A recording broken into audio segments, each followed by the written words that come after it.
When I was going to school in Spokane, Washington, harsh environment. By the way, if anybody ever says the Evergreen State is Washington State, they're lying through their teeth. Most of the state is desert, and it's a harsh environment. So, snow, I like snow. Lots of fun. I'm sure you like snow too. And of course, people still complain about driving in the snow, but it's so much fun.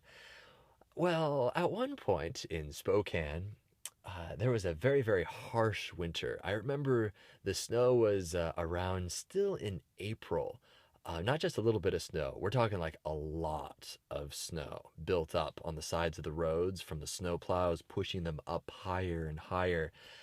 And one evening, Liz and I, we went out and we set up lawn chairs at an intersection and drank hot chocolate. And we watched cars spin through the intersection because it was a four-way stop. And the whole thing was just a sheet of ice. In retrospect, we probably should have done the nice thing and put up signs saying, hey, very icy, slow down. But no, instead, we watched these poor people come up to the stop sign, and no matter how slow you came up to these stop signs, if you had even a little bit of momentum, your entire car would lock up, and you can't do a thing when you start floating sideways through the intersection. So, but we were nice. A few times we actually went out there and helped people and kind of got them going. But man, I remember those streets were so slick. I'd sort of walk out there and immediately fall on my butt. Consequently, I'm pretty sure Spokane that year had the world's worst potholes. I'd have to drive down Nevada, and it felt like you were slaloming between the potholes. It was actually a really fun way to drive because it was like playing a video game. Like, oh, avoid these giant teeth shattering potholes. It was really fun. And I'd actually commute all the way to Dutch Brothers Coffee. That was one of my jobs there in Spokane. If you've ever been to Dutch Brothers, it's a really great coffee stand. They're not as big as Starbucks, but they're really quality, committed to their products, and they're really nice people. I've never met one. Well, okay, I take that back. I've never met a mean barista at a coffee stand. They're all nice. So anyway, but it's good coffee, and I worked there. Boy, the training I had for making coffee will really stay with me for the rest of my life. I suggest if you have not tried being a barista, do it, even if it's just for a summer job, because then you will know how to make coffee. And that's a skill that will you can take with you for the rest of your life. Hey, we're playing cards. I'll make some coffee and make it really well. You know what I mean? All right, so Dutch Brothers Coffee, really great place, wonderful people. Unfortunately, I had to quit because I had to move back to Enumclaw with my lovely wife. But it was great pay, really solid.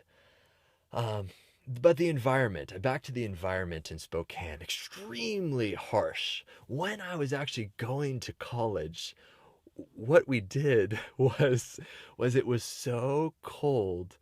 We found, uh, okay, let me explain this to you. You'd walk along campus, and there were these big metal grates, and they weren't locked, so you could pull them up and look all the way down, and there was like ladders that go down underground underneath the sidewalks. And of course, us being the responsible college students that we were, we found a place, a big room down there that had pipes and steam coming out and everything, and it was extremely warm. It was like a sauna down there. And so it sometimes we called them, by the way, prepare yourself for the coolest name ever, the Underground Poets Society. So every month or so, we'd all congregate underneath the sidewalks. And so we'd look around for security, open it up, and we'd all dart down there. At one point, I remember there was like, I lost count how many people we had down there, upwards of 20. There was a ton of people. And we'd all sit down there and recite poetry. And isn't that awesome? And it was warm like a sauna, so you'd go down there and you'd take off all your clothes. No, I'm just kidding. I was clothed. It was appropriate.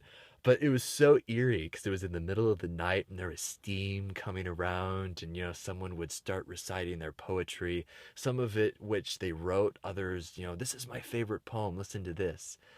The Underground Poet Society. So cool. Uh, so the snow there, one year we had the worst storm ever. And, y- you know, people from Minnesota may laugh and be like, you haven't seen anything. Which, yes, they also have a very, very harsh environment. But the thing with the Pacific Northwest is that it's not the amount of snow, but it's the preparation for that amount of snow. And people here in Washington state just don't know how to deal with it. They don't have enough snow plows, they don't know how to drive in it. And so that's why it's so dangerous. It's not the snow, it's the people. They can't they can't deal with it. So this one year that we had this worst snowstorm ever in Spokane's history, we were driving along and the snowplows could not keep up. We just didn't have enough of them. And you drive along these streets and you sort of pass these residential areas and see these small little rice burners propped up, because the main drag was all clear. Hey, that's cool. And then these little rice burners were like, I, I'm gonna go pick up my friend. And so they'd sort of try to pull off, and they'd get lodged in the snow. Absolutely hilarious. We actually rescued Matt at one point, in our pickup truck. It was great. So that's Spokane. That's their weather. And oh, actually, my parents are driving up right now, so I'm gonna go watch the Super Bowl. Hope you enjoyed this fantastic story.